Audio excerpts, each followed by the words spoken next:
Dr. Banda, you are speaking for the three, I believe. On what basis are you going to this conference? On the basis that no subject is excluded that is of interest to us. For example, secession. Secession must be on the agenda, otherwise I am not attending. And if I am not attending, Kenneth to my right, Joshua to my left are not attending, and so are all our chiefs.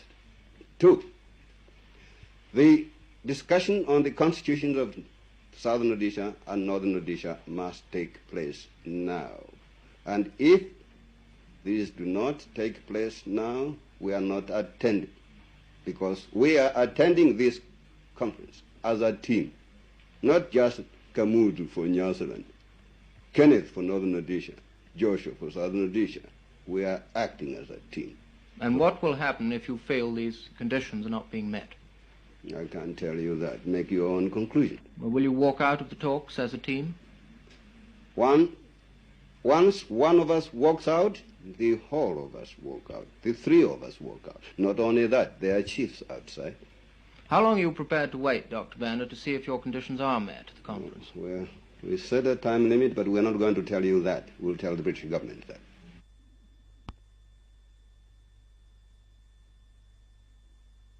Need you ask us that? Well, I'd like to hear you say it again, Dr. Banda. Well, you always know. Everybody knows what we intend to get out of it. Secession and constitution for each of the territory that would result in a government, a representative government, a government by the majority, or rather of the majority, by the majority, in the interest of all.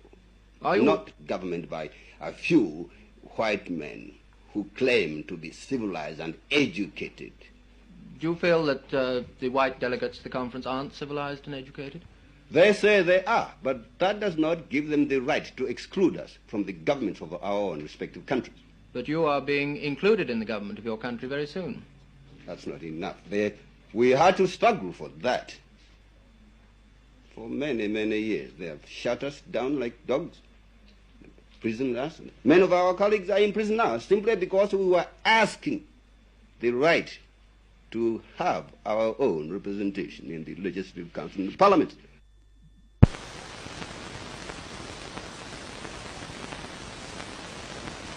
Now, I want to be quite blunt and clear, no mincing words about that. We trust MacLeod, and it's only because we trust MacLeod that we are here.